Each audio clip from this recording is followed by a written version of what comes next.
You wrote a book. Yes.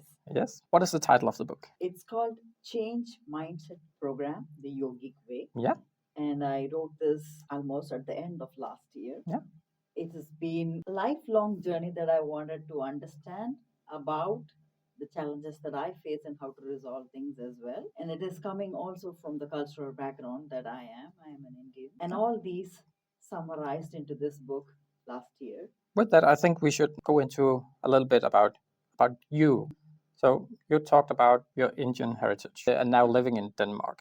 Yes. What made you do this, and how does it relate to the book? The profiles that I've had before, I have had about 17 years of work experience in finance industry, working with international companies, traveling, living in the USA, UK before moving to Denmark. This has been a heavily packed lifestyle. I think a lot of professionals live this kind of life, and we also do burn out from this. The burnout doesn't necessarily happen because of the overworking, it's because of the challenges, the subjective challenges within the work itself that really drains you as an individual. But somehow I was able to maneuver through this, both good and bad times, both dark and light times in all these countries, including, living, working in India as well. Better only because of this cultural background.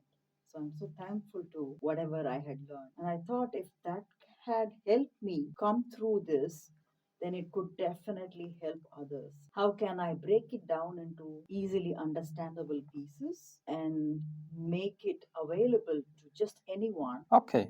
And what was the initial spark that actually got you into writing this book? I would say when I started out this idea, I wanted to reach out to people visually, only paintings and related aspects of it. But then at one point, I could see that the engagement that I have with the people isn't breaking through to the level that I want to, especially when I wanted to reach out to youngsters.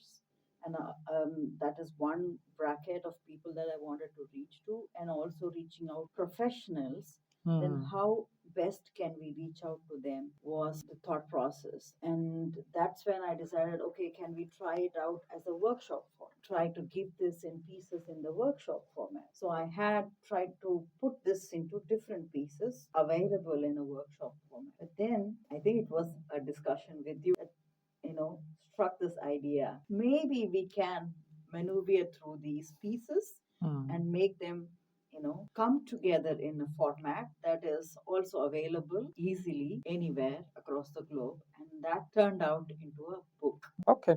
Can you talk about the perspectives on the book? The book talks about certain ancient methodologies, ancient stories, as ancient as 1,000 years old or even more. But these are also very good from the perspective of your personal development and career development. So you can split the book into two pieces. The first 5 to 6 is more focusing on your individual mindset and how do you build your growth mindset, the key word being growth mindset, and think of sustainability first for yourself. I think most of the time when sustainable leadership comes across, we're thinking of how to change the world or how to change things around us. First, the change has to happen within you. Whatever you are doing has to be sustainable for you as an individual. If you cannot take care of yourself, it's a really big deal to decide to take care of others for that matter. So the first 5 to 6 chapters really focus on the personal growth mindset and the challenges that an individual has personal, and then it slowly grows into challenges at a management or leadership level when it comes to a group. So like for example, crisis management, decision making, and such, the challenges involved and the intricacies. How do you through certain difficult discussions as well, with some nice interesting storylines. It's packed with heavy principles of fundamentals. That's about the book. So you talk a lot about this as a story-driven book. Why do you think it's important that it's stories and not just these theoretical theories? I would say this is also coming from the culture, because this is a funny thing we say. If you cut an Indian, whether you find blood or not, you'll definitely find some stories.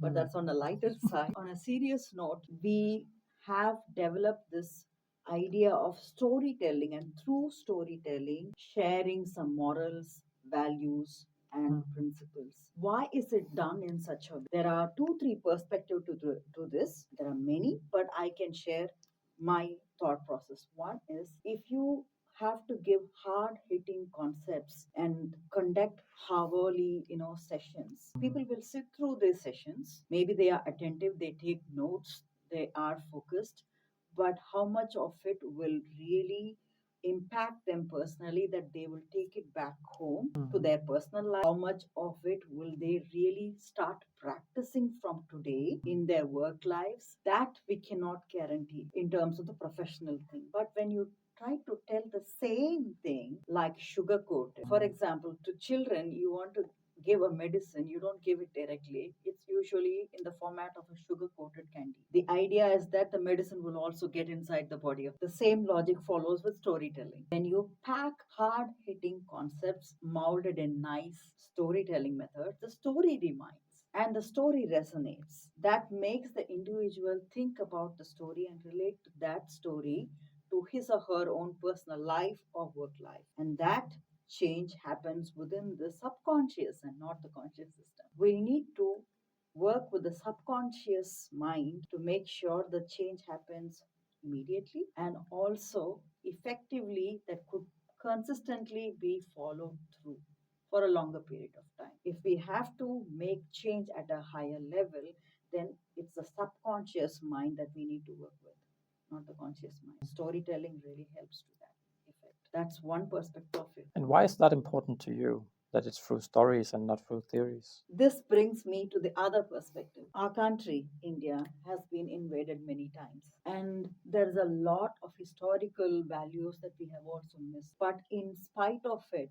Indians today still hold back to all these things. It's because the genius of our gurus, teachers, intellectuals, who knew that there should be to transfer the knowledge, pass on the knowledge to the upcoming generation in spite of any war or global conflict or anything. Because anything that goes wrong, a conflict, immediately you will see the destruction and damage happens to libraries, knowledge related places as well. And with knowledge, the whole history and the background of a country can be easily dissolved. But in spite of the stone carvings, even if stone carvings are eroded, are destroyed, how will we still pass on the last available technology for them for storytelling? So storytelling is always an effective tool that can, render whatever you want in spite of any damage or destruction. Yeah. Okay. So what impact have it had on you, and why is it that you think this has to be told through stories and not through theories? I will take the example of my own self when I was fully involved in the what do you call the business world, professional finance professional, working, traveling, and so on. Whenever I said to myself that I don't have time for myself because I have a lot of things, these stories kept coming back to me and made sure that I went back to doing certain practices in spite of all the reasons that I could give for being lazy, for being careless about my own health or something. I was taking care of myself, and that had incrementally helped me. And it's these stories, because the stories remind in the head, and that storytelling points me that whatever I'm doing is not right for myself and I have to fix this. So nobody pointed it out to me. I could self, figure out from those stories, I would say. So that's the starting point for me to think of, that if the story can resonate in a person, that it will make you realize when things go wrong for yourself. Wouldn't that be a great tool to use? Yeah. Okay. So how do you think the idea evolved over time as you began to write the book? I think it has been evolving even before writing the book. While working, while going through different challenges at the workplace, one or two ideas did click, but it's like, on and off. You don't realize that there is a bigger value behind it until it comes to a high point, I would say. So I have been realizing that, okay, for example, if I could mention the goal versus purpose, I think that is a very simple example I would take where people are given goals. When you are working for an organization, when you're working for someone, working towards a larger objective, it's so easy to follow the goal that is given to you because that is your responsibility. You must do that. But in that following of that, goal, common goal, or whatever is required, you miss out on your personal purpose. And that's a very easy mistake that we all do. It's not deliberate, it's just so natural. And maybe, it's because of so many commitments also. You will have to, have a job, you'll have to pay the bills. There are maybe children to take care of. There's so many social responsibilities one is buckled down to. And one says, okay, this is the job and this is the goals that has been set, and that's quite natural. It's not wrong per se, but every individual is a unique imprint on this globe and has a unique purpose, and not necessary that this goal that is given to you by someone or something matches with the purpose. And with this imbalance, when this imbalance continues in your life, it just creates a kind of rift between the inner you and the outer personality that you are. And this rift further breaks down to maybe external, anger, challenges, conflict with people, or internally as this. So these sources were something that I was looking into while working, when I was talking to people also, that I was able to go in depth into the challenges that they are facing rather than just being transactional. Can you give me this file? Can you make this report for me and such? I was able to go one step underneath to go into that, crux of what's lying underneath. And that helped even difficult conversations to go a little better. So I could sense that this is something of a value add. But gradually, all these pieces started falling together last year. And I thought, yes, if we can make it into one piece, why don't we go on? Did something change in the concept or in the way you thought the book should be from the start to the finish? Did something change in that process? Yes, definitely. I think that again comes from the cultural background of how we tell the story. In our culture, we have something called, you can say, meetings where people give all this, provide the storytelling happens in a very traditional way. And I really came raw with the same idea. But thankfully, Tobias, you are there.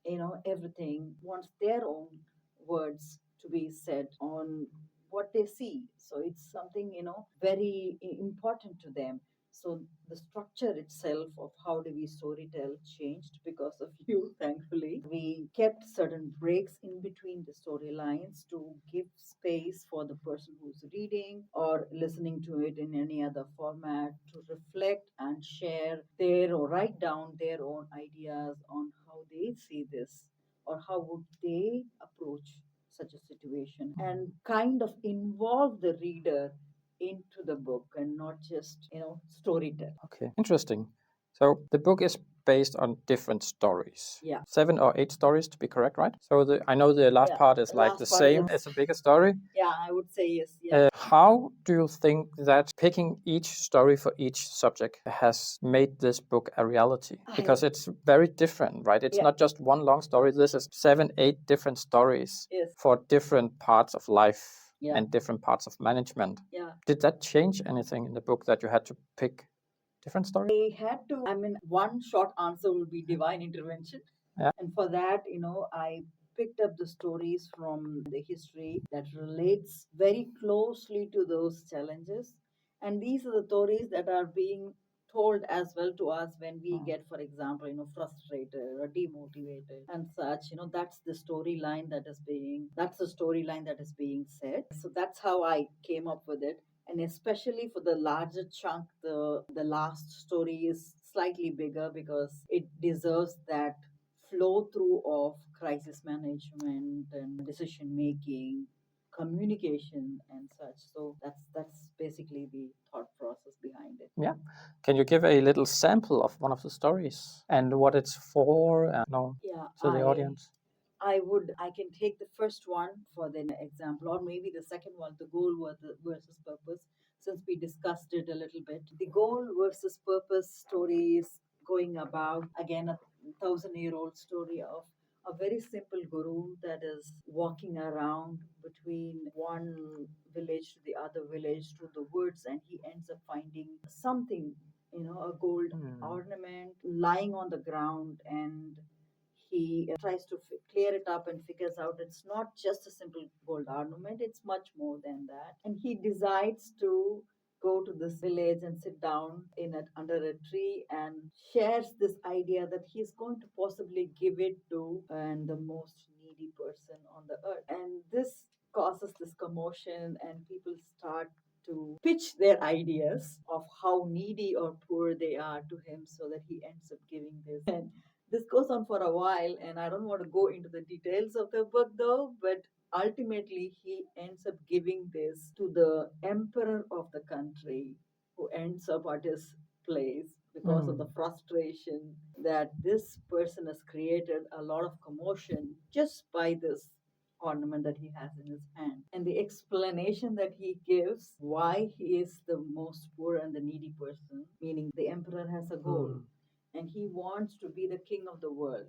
So he is busy moving his troops from country to country, establishing his kingdom, and killing people and making sure that he is getting to his goal of becoming the emperor of the world. While there are so many people that are poor and needy in his own country that are sitting in front of his own eyes just because of this sage. So that really demarks what is your goal versus what is your purpose. If your purpose is really to be the king, then you need to serve your own country, your own people first. If they are poor and needy, if you cannot take care of them, there is no point in achieving a goal that is even higher. The purpose doesn't resolve. And that's a person purpose could be the poorest person on earth in terms of the sage's understanding, and that's how he is now established as the poorest person, and he gets that ornament. And tell a little about how it shows so how it shows in the book. Is it just the stories, or is it something you have to do? You told a little bit about the breaks. Yes. How does that work? So in between the storyline, of course, we've got some stop lines where the person that is reading is allowed to go on and write about what they think about the act of both the emperor and the sage. And change minds just starts with putting yourself in the shoes of the other. What will you do? And everybody will have different answers. Of course, I will, sell it. I will use it for this. Somebody will say, I'll use it for my mom, for my girlfriend or something. There will be tons and tons of reasons that you would want to. Again, coming back, when you connect the dots, somewhere down the line in the reflection, you will see the goal versus purpose. Then you will have to also really elaborate on your current goals and where are they leading? Are they connected to your own personal purpose in life? Will you be happy with it? Okay. So is it more like tasks that get out underway? Is it structured tasks, like you say what to do, or is it more reflective? You just give them a question and they act? It's a combination of both. We have some reflective things, but there is also some structured tasks. And if you see the way the book grows, these structured tasks connect to each other because you're building the growth mindset and then looking at the personal challenges like bias or anger that you might have, for example, and trying to fix that and grow the growth mindset to be ready as an individual. Then you further, the next part of the book is about this ready personality to focus on others as well. When you handle crisis, when you handle conflicts, when you handle tough decisions, and how will you communicate, when will you communicate, why will you communicate, and all that. And ultimately it also sums up with a very nice storyline on how do you bring things to a beautiful close. Whatever you start will also need to see a nice ending somewhere down the lane. And what is that? And most of the sustainability challenges today is that we don't have an exit plan. Produce and then we overproduce and over accumulate things. We don't have a clear exit plan, elimination plan, and such, or a re-establishment or such. So that's how it summarizes. Thank you. Very interesting. On that note, can you share a pivotal moment in the writing journey where you felt like a significant breakthrough in the story and also personal? I think writing this was also at a time when I wasn't ready to be the author. The flow just came along when the stories were in place. I think the first discussions with you were the starting point to see that, oh, they all fit together and they actually form something good. And when the discussions with you, the recordings, the initial recordings that we could do, really had refined how I want to present it verbally as well. So when I could see that those notes and the feedback that we have received initially really started falling into place, and that was the breakthrough I felt, that I could, when I sat down, I could just go through one by one comfortably. Okay, so it was the breakthrough came from the clarity in the structure. Yeah, Is that right? exactly. I think this is what I would say for a new beginner that is thinking of authoring. The structure is so important on what you want to tell. Most of the time, as authors, we want to say many things and we do write a lot. It is good. We need to keep writing, I think. But at the same time, maybe make a separate slide or paper or whatever you feel comfortable to create a structure that is slightly away from dejected from a detached attachment, I would say, from the core material, because sometimes you get as an author too personal and say, oh, that I love and I want to keep it that way. But I had to also let go of some of the chunk where I thought it's a very good piece, but it doesn't fit with the structure. So if you can think of the structure as this red thread and try to do justice to the structure, then you make sure that it goes well also as an author. Okay, that's pretty interesting. Did writing the book help you in any way on a personal level? I think yes, because each time the story is being told, as a child you listen, as a grown up you listen. Every time you listen, there is something new because your life is also happening. But when you write, it's also another level of subconscious reacting respond to it. I had personally also gone through a lot of challenges around that time that I could use this for and see some change and maneuver through it better. Would you share some of those challenges and those realizations? I think most of them are totally personal, but then if I have to, may I just take a moment to Yeah, think? that's okay. Yeah, the best, I think. Yeah, I think this is a very good example to share because a lot of us have these challenges, entrepreneurs or even those, in the age group that we are in. There's something called midlife crisis, but there is no, right now, midlife crisis hits at a very different point in time also. And there is also your own identity. When you change the identity from who you have been to what you want to be because of the goal and purpose, personally it's not that easy, and I realize that as well because I'm used to this ID cards of well-known corporates, international corporates, and not to give in too much, but I would say, for example, working with a international bank, when I had an ID card around my neck and walking in New York, I had so much, respect coming from the people just looking at the ID card. That becomes your identity.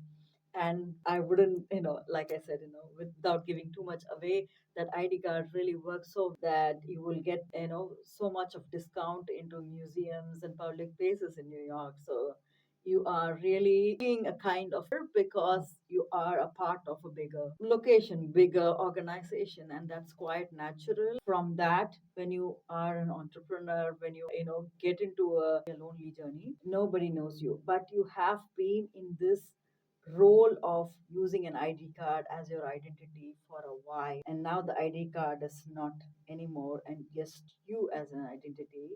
That's where a self realization also happens that, okay, so who am I? That question really hits you hard and you have to come through that as well. And I think every individual that is either trying to be an entrepreneur, a startup owner, or trying to figure out from the existing lifestyle trying to figure out how do I break through from that and move slightly away from that will have this. And I do relate to that so much personally that, okay, I do not have an ID card.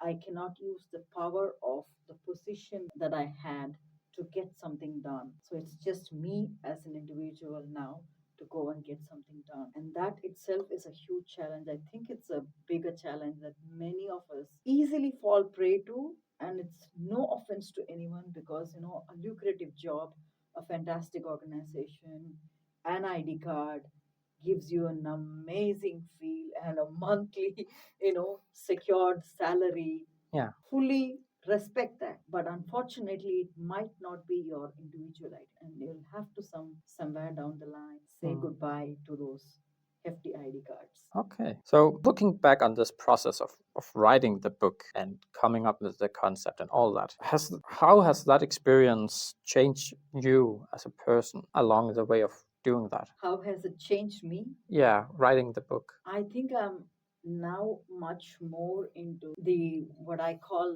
or what is being taught to us as this detached attachment. I am Can you not. explain that in Yes. short? Just short? But this is detached attachment is actually working against being passionate, not to demean being passionate. When you get too passionate about something, you really want it to happen, and that disappoints you also. It derails you from what you really can become. But when you have a slightly detached attachment, so you are able to objectively look at the challenges that you have and take decisions a little better. So I think, yeah, right now I am this detached attachment. So I'm not too much. For example, I would say, yeah, I have created the book. Should I be a success tomorrow? Yes, I will be definitely happy. But if it's not, will I be disappointed? The answer is no. I will definitely pursue it. I will not, throw it away into the dustbin and say, oh, it didn't work. I will give the best to it until the time that it succeeds. But not get it, take it personally when it doesn't work as well. Just keep working at it without being too much obsessed over the results, if I have to put it. Is that what you think you gotten the most out of in writing the book? Is this concept of detached attachment? And yeah, I would definitely say that because, and somewhere down the line, it is societally also preferred that you are number one or you are the best at something, and you are judged based on that. So invariably, you also start measuring yourself against it, and the results start, connecting to your personal happiness or sadness, which is unfortunately the truth of life now, but it shouldn't be necessarily. okay, let's see. Okay, we have message. Okay, so with this book, we just talked a little bit about what's inside it and your thoughts about the things and how it changed you. But how, or more likely, what emotions or thoughts do you aim to evoke in your readers with this book? That's the first thing I would expect. Another thing is that when they talk to other people, when they work with other people, I want their goals to be more purposeful rather than, oh, that's a profitable deal, let's get on to that. And maybe, for example, you want to do something that is trending rather than hitting that. And this is also something that I heard in one of those recent podcasts, I don't remember which one, that the expectancy of all these social media tools is that we hit and react to things on the things that are trending right now, because you want to ride that high horse and become this popular person to be involved in what is trending. Is making you actually not think, and rather than responding, you are reacting to something, and hashtag this happened, oh, hashtag I hate this, whatever, so people are really into reacting more, and that has become a trend to be trending. So all I want as number one is that take their own personal self in a healthy way, both physically, mentally, emotionally, and spiritually, and also not to get boggled down by what is trending, and be sure that they are responding rather than reacting. That's the core that I would expect them to do. And at the next level, of course, when they can, when they feel they are ready, create sustainable, purposeful results also for the groups that they are working with, and eventually for the world. How do you see that? Is there a correlation between the younger people and the corporate, or is it widely spread apart? Or it might be slightly disappointing. I see there is a lot of commonality because today's youngsters are not like the way we grew up, because they grew up in a world of all these gadgets. So they are also in a way equally understanding, maybe not to the deeper level that an art. They do understand things that are going wrong, but how far in depth do they know what is going wrong and why it is going wrong? It's a good question, because everything flows through your mobile or your device in a feed in seconds. So in a second, what has a person grasped, what is a child grasped, what as an adult may be slightly different, but the attention span is also less for both the kids and the adults, unfortunately. The challenges. So that's what I note. The commonality, the red thread I feel, is that attention span is less. So in the millisecond of what you have viewed, whatever one can grasp through eyes gets registered, and it is fear getting sold in different packages to different types of individuals. That's how I would summarize. Interesting, interesting.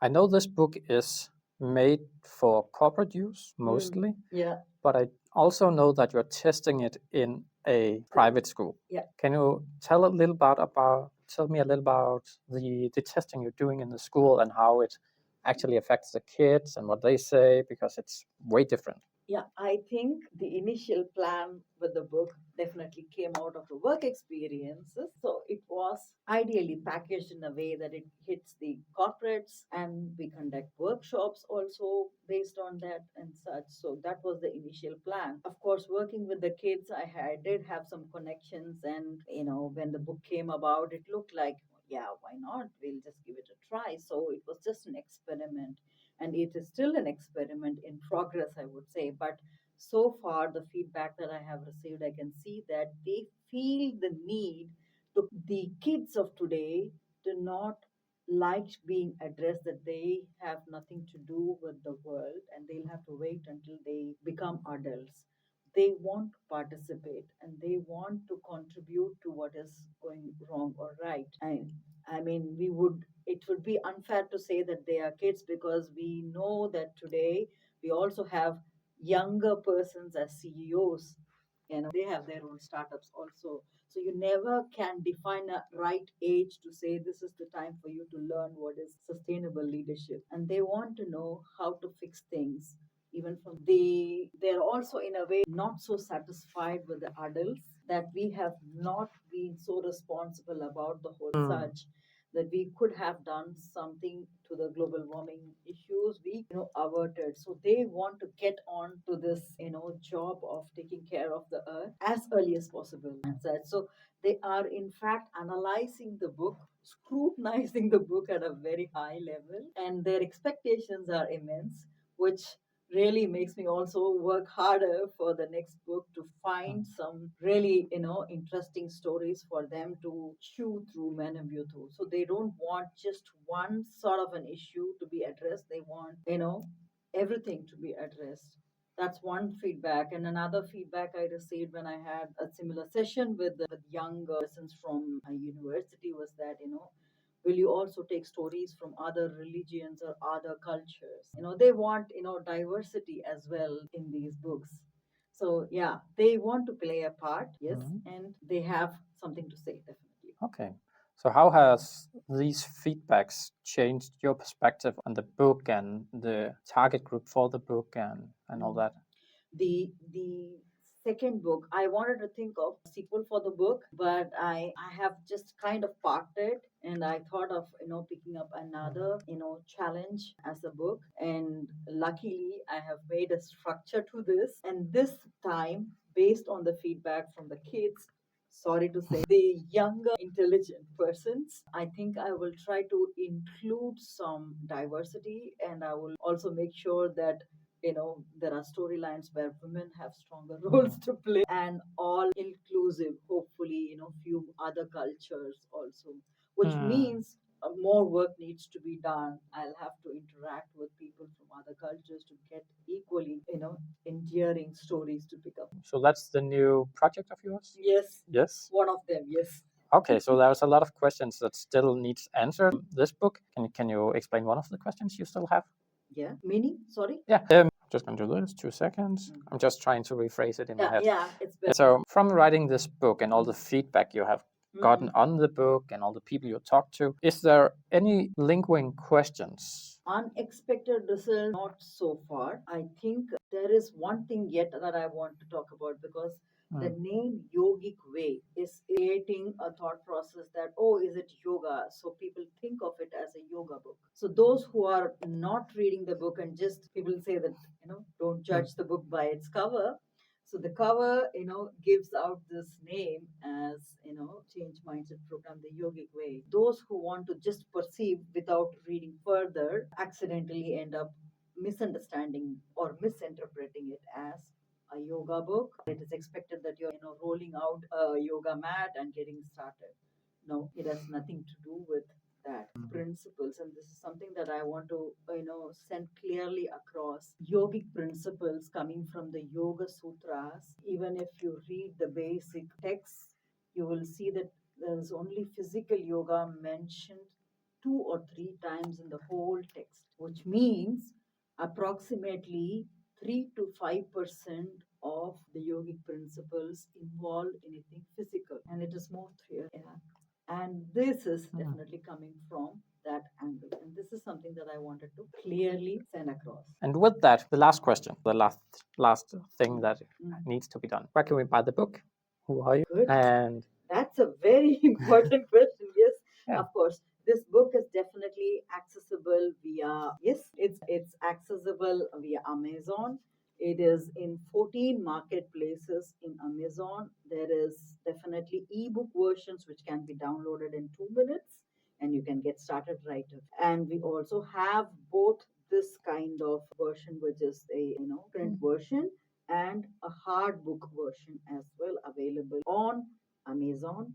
And the book is also available in the listening format in about 63 countries, in Google Play and such many other podcasting audio platforms as audiobooks. Definitely one question comes up, is that if it's an audiobook, how do I write and reflect? So with the audiobook, there is also a download PDF with only the reflection points and questions, so that you can listen and also write down your own thoughts and finish your own book. Mati, thank you. It was very, very nice. Thank you very much. And all wishes well. Thank you for the book.